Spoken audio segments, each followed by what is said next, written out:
Hello friends, आज हम पढ़ेंगे साइकोलॉजी के मनोवैज्ञानिक गुणों और विभिन्नताओं के बारे में। तो अगर आपका इंटरेस्ट भी मेरी तरह साइकोलॉजी सब्जेक्ट में है तो ये वीडियो देखते रहिए। ये वीडियो मात्र ऑडियो मात्र ही है, इसलिए आप हेडफोन लगा के देखिए। तो सबसे पहले बात कर लेते हैं इसमें आप क्या पढ़ेंगे। इसमें आप पढ़ेंगे जिनमें लोगों के एक दूसरों के गुण जो हैं वो भिन्न भिन्न होते हैं, उन मनोवैज्ञानिक गुणों को समझ सकेंगे इस अध्याय में। मनोवैज्ञानिक गुणों से मूल्यांकन के लिए प्रयुक्त विभिन्न विधियों को सीख सकेंगे। व्याख्या कर लेंगे कि बुद्धिमत्ता का व्यवहार किसे कहते हैं। आप बुद्धि नाप सकते हैं इस वीडियो से। मानसिक रूप से चुनौतीग्रस्त तथा प्रभावशाली व्यक्तियों की पहचान के लिए मनोवैज्ञानिक बुद्धि का मूल्यांकन किस प्रकार करते हैं, इस वीडियो में आप जान सकेंगे। भिन्न भिन्न संस्कृतियों में किस प्रकार बुद्धि का अर्थ भी भिन्न भिन्न होता है जान सकेंगे, तथा बुद्धि की तथा अभिक्षमता को विभेद सकेंगे और उसमें समझ सकेंगे। तो सबसे पहले आप परिचय में देखते हैं। परिचय में अगर विषय वस्तु इसकी देखा जाए तो विषय वस्तु में मानव प्रकारों में व्यक्तिगत भिन्नताएं, मनोवैज्ञानिक गुणों का मूल्यांकन, बुद्धि या बुद्धि के सिद्धांत, ये सब विषय वस्तु है इसकी। तो ये सब बाद में हम पढ़ेंगे। सबसे पहले परिचय में बात कर लें कि परिचय में यदि आप अपने मित्रों, ठीक है, यदि आप अपने मित्रों, सहपाठियों या संबंधियों का प्रेक्षण करें तो आप पाएंगे कि उनका प्रत्यक्षण करने, सीखने और चिंतन करने के साथ साथ विभिन्न कृत्यों को निष्पादित करने के उनके ढंग अनेक भिन्नताएं हैं। जीवन के प्रत्येक क्षेत्र में ऐसी व्यक्तिगत भिन्नताएं देखी जा सकती हैं। इस तरह यह स्पष्ट है कि सभी व्यक्ति एक दूसरे से भिन्न होते हैं। कक्षा 11, ये सब्जेक्ट जो है वो कक्षा 12 का है, इसलिए कक्षा 11 में आपने उन मनोवैज्ञानिक सिद्धांतों, कक्षा 11 का जो है फ्रेंड्स हम बाद में लाएंगे, इसलिए सबसे पहले इस पे हम ध्यान करते हैं। तो इसमें क्या लिखा है कि कक्षा 11 में आपने उन मनोवैज्ञानिक सिद्धांतों को पढ़ा है जो मानव व्यवहार को समझने में अनुप्रयुक्त होते हैं। हमें यह भी जानने की आवश्यकता है कि किस तरह लोग भिन्न भिन्न होते हैं, ठीक है। ये भिन्नताएं कैसे उत्पन्न होती हैं और कैसे इन भिन्नताओं का मूल्यांकन किया जा सकता है। आपको स्मरण होगा कि गाल्टन के समय ऐसी व्यक्तिगत भिन्नताओं का अध्ययन आधुनिक मनोविज्ञान, ठीक है, आधुनिक मनोविज्ञान का मुख्य अध्ययन क्षेत्र रहा है। और इस क्षेत्र या इस अध्याय के माध्यम से व्यक्तिगत भिन्नताओं की कुछ मूल बातों से आप परिचित होंगे, ठीक है। तो हम सबसे पहले बात कर लें मानव प्रकारों में व्यक्तिगत भिन्नताओं की, ठीक है। तो विभिन्न प्रजाति के प्राणियों में तथा किसी एक ही प्रजाति के प्राणियों में भी समान ढंग की व्यक्तित्व भिन्नताएं पाई जाती हैं। भिन्नताओं के कारण ही प्रकृति में आकर्षण तथा सौंदर्य होता है। एक क्षण के लिए चतुर्दिक ऐसे जगत की कल्पना करें जिसमें जरा सोच सकें कि सभी वस्तुएं एक ही रंग की, लाल या नीली अथवा हरी हो, तो दुनिया कैसी लगेगी, ठीक। निश्चित ही वह सुंदर नहीं होगी, ठीक है। पूरी संभावना है कि आपका उत्तर नहीं होगा और ना आप ऐसे संसार में रहना चाहेंगे। वस्तुओं की तरह मनुष्यों में विविधता पाई जाती है, ठीक है। प्रत्येक व्यक्ति में भिन्न भिन्न विशेषक का सम्मिश्रण होता है। विचलनशीलता या विभिन्नता एक प्राकृतिक तथ्य है और व्यक्ति इसके अपवाद नहीं है, मतलब एक्सेप्शन नहीं है। प्रत्येक व्यक्ति एक दूसरे शारीरिक विशेषताओं जैसे ऊंचाई, वजन, शक्ति, बालों का रंग आदि में भिन्न होता है। सब मनुष्य अलग अलग होते हैं। उसमें मनोवैज्ञानिक विशेषताओं में भी भिन्नता पाई जाती है। वे अधिक बुद्धिमान हो सकते हैं, प्रभावी या विनम्र हो सकते हैं, उच्च मात्रा में सृजनशील या बिल्कुल भी सृजनशील नहीं हो सकते हैं, तथा जावक या विनयवर्तक हो सकते हैं, ठीक है। विभिन्नताओं की सूची बहुत लंबी हो सकती है। किसी भी एक व्यक्ति भिन्न भिन्न विशेषक की भिन्न भिन्न मात्राएं हो सकती हैं। इस प्रकार हममें से प्रत्येक व्यक्ति अद्वितीय होता है, क्योंकि प्रत्येक व्यक्ति विभिन्न विशेषकों के विशिष्ट सम्मिश्रण को अभिव्यक्त करता है। आप प्रश्न कर सकते हैं कि प्रत्येक व्यक्ति क्यों और कैसे एक दूसरे से भिन्न हो जाता है। वस्तुतः इस प्रश्न संबंधित विषय वस्तु ही व्यक्तिगत भिन्नताओं या इंडिविजुअल डिफरेंसेस का अध्ययन कहा जाता है। मनोवैज्ञानिक के लिए व्यक्तिगत भिन्नता का अर्थ है व्यक्तियों की विशेषताओं का तथा व्यवहार के स्वरूपों में पाया जाने वाला वैशिष्ट्य तथा विचरणशीलता। कुछ मनोवैज्ञानिक यह विश्वास करते हैं कि व्यवहार हमारे व्यक्तिगत विशेषकों से प्रभावित होते हैं, जबकि कुछ मनोवैज्ञानिक का विचार है कि व्यवहार स्थितिपरक कारकों से अधिक निर्धारित होते हैं। यह दूसरा मत स्थिरवाद कहा जाता है या सिचुएशनिज्म कहा जाता है, ठीक है, जिससे यह मान्यता है कि किसी व्यक्ति का व्यवहार उसकी परिस्थिति या वर्तमान दशाओं से प्रभावित हो सकता है। एक व्यक्ति जो सामान्यतः आक्रामक प्रवृत्ति का होता है, अपने सर्वोच्च अधिकारी की उपस्थिति में बहुत ही विनम्र व्यवहार करता है। कभी-कभी स्थितियों का प्रभाव इतना शक्तिशाली होता है कि व्यक्ति के भिन्न-भिन्न विशेषकों को रखने वाले लोगों का व्यवहार लगभग समान होता है। स्थितिवादी परिप्रेक्ष्य बाह्य कारकों के प्रभाव को मनुष्य के व्यवहार का अपेक्षाकृत अधिक प्रभावकारी है। इसमें जानने वाली बात फ्रेंड्स ये है कि हर मनुष्य जो है अलग-अलग होता है, उसकी बुद्धि अलग-अलग होती है। कुछ साइंटिस्ट मानते हैं, कुछ यानी साइकोलॉजिस्ट मानते हैं कि जो हमारा व्यवहार है वो प्राकृतिक रूप से नेचुरल रूप से होता है और कुछ मानते हैं कि रहन-सहन से होता है। हम आगे की बात करें तो मनोवैज्ञानिक गुणों का मूल्यांकन कैसे किया जा सकता है, तो व्यक्ति के मनोवैज्ञानिक गुणों का संबंध बहुत सरल घटना जैसे कि किसी उद्दीपक के प्रति अनुक्रिया करने वाला या अनुक्रिया करने में लगने वाला समय अर्थात प्रतिक्रिया काल से भी होता है। बहुत अधिक व्यापक संप्रत्य जैसे प्रसन्नता से भी होता है। मापन करने योग्य समस्त मनोवैज्ञानिक गुणों को परिभाषित करना, उनकी सूची बना पाना एक कठिन कार्य है। किसी मनोवैज्ञानिक गुण को समझने का पहला चरण उसका मूल्यांकन या असेसमेंट करना है। मूल्यांकन करने का अर्थ व्यक्ति के मनोवैज्ञानिक गुणों का मापन करने से है, ठीक है। मापन के अंतर्गत व्यक्तियों के गुणों की तुलना करने के अनेक मानक विधियां अपनाई जा सकती हैं। किसी व्यक्ति में किसी गुण की उपस्थिति तभी स्वीकार की जाती है जब उस गुण की वैज्ञानिक विधि से मापन किया जा सके। उदाहरण के लिए जब हम कहते हैं कि हरीश एक प्रभावी व्यक्ति है, तो हम हरीश से प्रभाविता होने की मात्रा का संकेत करते हैं, ठीक। हरीश के बारे में हमारा यह कथन उसमें प्रभाविता होने का गुण हमारे द्वारा दिए गए या किए गए मूल्यांकन का परिमाण है या परिणाम है। किसी गुण का मूल्यांकन अनौपचारिक या औपचारिक हो सकता है।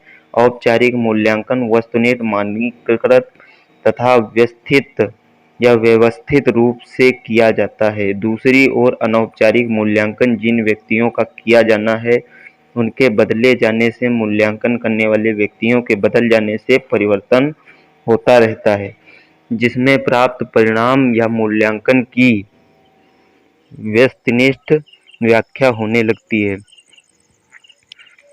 मनोवैज्ञानिक गुणों के औपचारिक मूल्यांकन के लिए मनोवैज्ञानिक को प्रशिक्षित किया जाता है।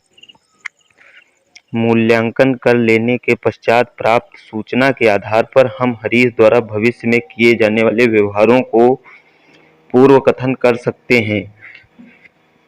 हम यह पूर्व कथन कर सकते हैं कि यदि भविष्य में हरीश को किसी दल का नेतृत्व करने का अवसर दिया गया तो एक सत्तावादी नेता होने की संभावना अधिक होगी, ठीक है। यदि हमें यह पूर्व कथन के अनुसार उत्पन्न स्थिति ग्राही या ग्राह्य नहीं है तो हम इसमें हस्तक्षेप करते हुए हरीश के व्यवहारों में परिवर्तन लाने का प्रयास कर सकते हैं। मूल्यांकन किए जाने के लिए किसी गुण का चयन हमारे उद्देश्य पर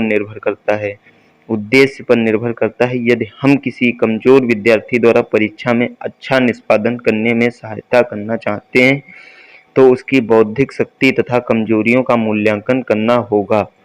यदि कोई व्यक्ति अपने परिवार तथा पड़ोस के सदस्यों में समायोजन नहीं कर पा रहा है तो हम उस व्यक्ति विशेषकों के मूल्यांकन पर विचार कर सकते हैं।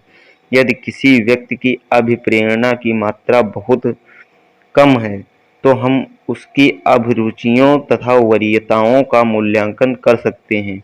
व्यक्तियों की योग्यताओं, व्यवहारों और व्यक्तिगत गुणों के मनोवैज्ञानिक मापन में व्यवस्थित परीक्षण की विधियों का उपयोग किया जाता है।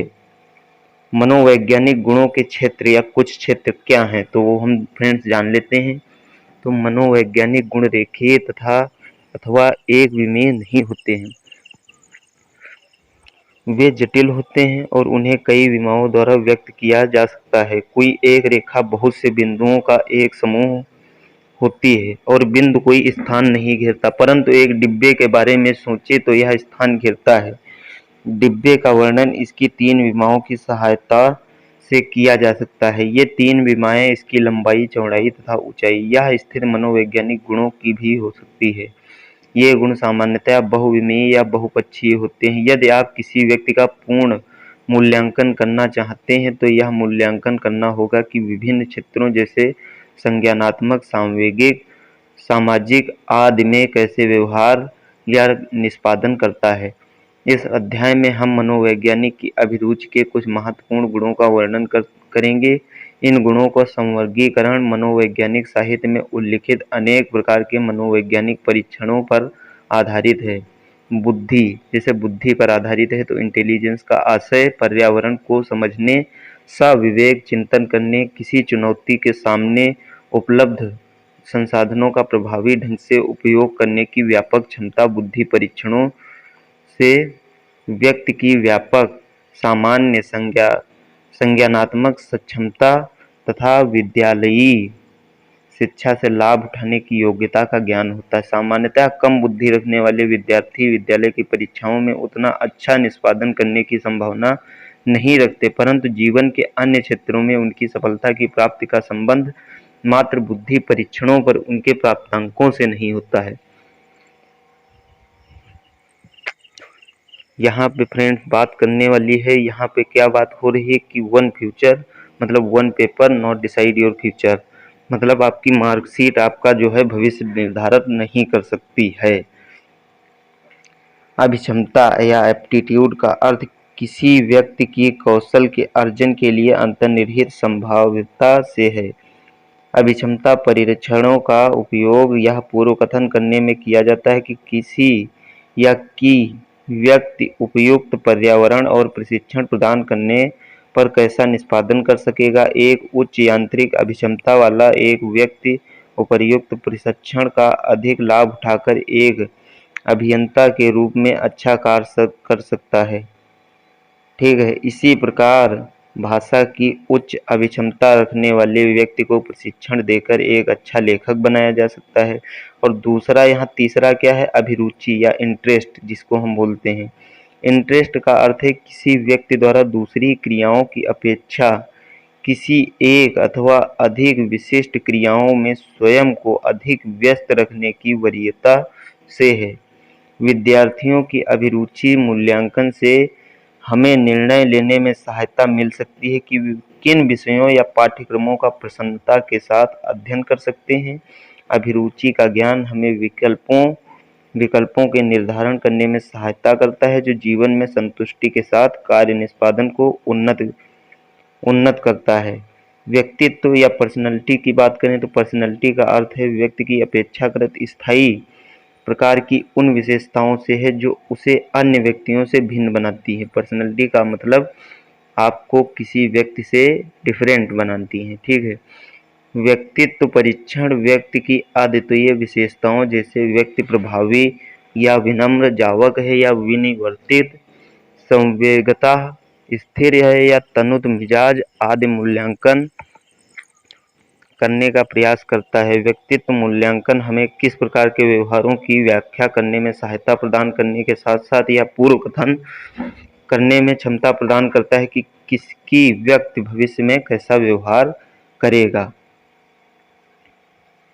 अब मूल्य की बात करें जिसको हम वैल्यू बोलते हैं, तो आदर्श व्यवहारों के संबंध में व्यक्ति के स्थायी विश्वास होते हैं। स्थायी के मूल्य उसके जीवन में व्यवहारों के लिए एक मानक निर्धारित करते हैं और उन्हें निर्देशित करते हैं कि मूल्यों द्वारा ही व्यक्ति दूसरे व्यक्तियों के व्यवहारों के औचित्य का मूल्यांकन करता है। मूल्यों के मूल्यांकन हम किसी व्यक्ति के प्रभावी मूल्यों का निर्धारण करते हैं। उदाहरण के लिए मूल्यांकन द्वारा हमें यह जानना चाहते हैं कि किसी व्यक्ति में राजनीतिक, धार्मिक, सामाजिक, आर्थिक आदि मूल्यों में कौन सा मूल्य उसके व्यवहार को निर्देशित करने हेतु प्रभावी रहता है। मूल्यांकन की विधियाँ तो मूल्यांकन की विधियाँ मनोवैज्ञानिक मूल्यांकन के लिए अनेक विधियाँ प्रयुक्त की जाती हैं। आइए हम फिर उन प्रमुख विशेषताओं का पुनः स्मरण करें। मनोवैज्ञानिक परीक्षण या साइकोलॉजिकल टेस्ट जिसे हम बोलते हैं उस क्या है? तो व्यक्ति की मानसिक तथा व्यवहार परक विशेषताओं का वस्तुनिष्ठ तथा मानकीकृत मापक होता है। ऊपर बताई गई सभी मनोवैज्ञानिक विशेषताओं उदाहरणतः बुद्धि, अभिक्षमता आदि की सभी विमाओं के मापन के लिए वस्तुनिष्ठ परीक्षण विकसित किए जा चुके हैं। क्लिनिकल निदान, निर्देशन, कार्मिक चयन, स्थानन तथा प्रशिक्षण आदि कार्यों के इन परीक्षणों का व्यापक रूप से उपयोग किया जाता है। वस्तुनिष्ठ परीक्षणों के अतिरिक्त मनोवैज्ञानिक ने विशेष रूप से व्यक्ति के मूल्यांकन के कुछ प्रक्षेपी परीक्षणों का निर्माण किया है। तो इसको हम अगले वीडियो में जो है बताएंगे।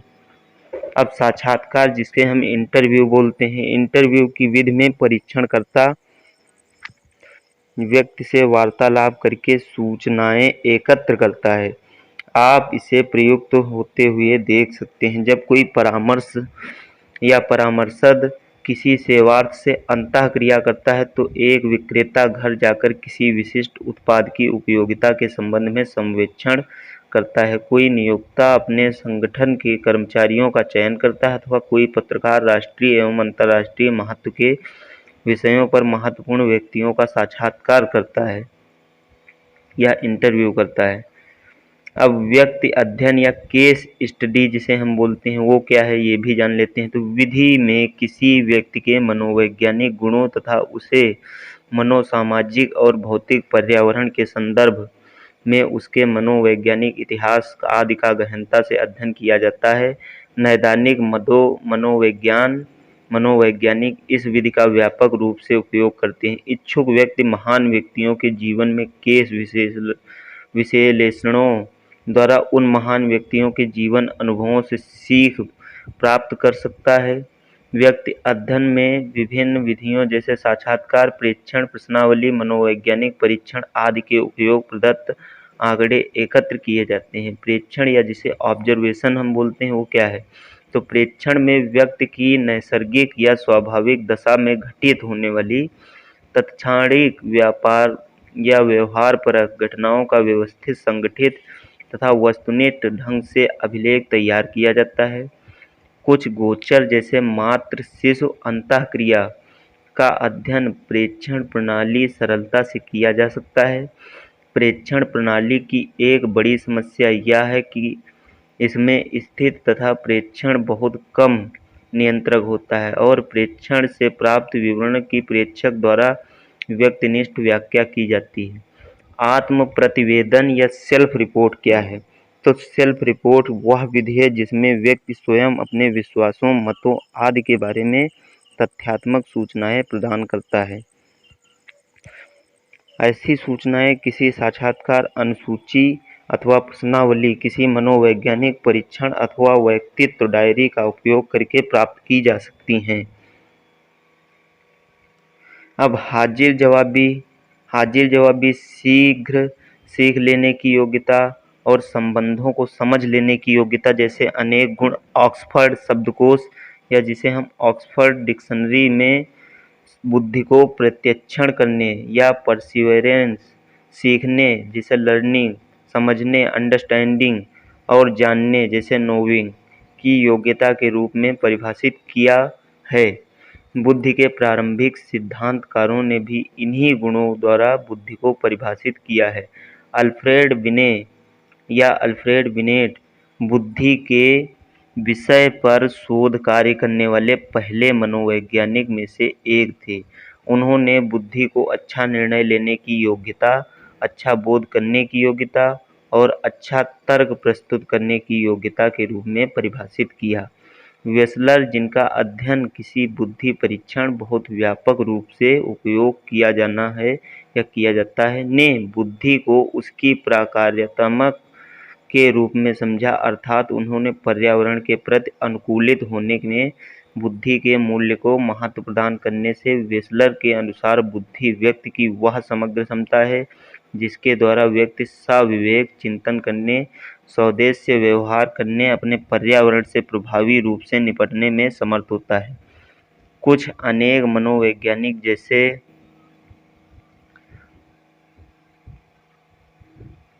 गार्डनर और स्टर्नबर्ग का सुझाव है कि एक बुद्धिमान व्यक्ति न केवल अपने पर्यावरण से अनुकूलन करता है बल्कि उसमें सक्रियता से परिमार्जन करता है।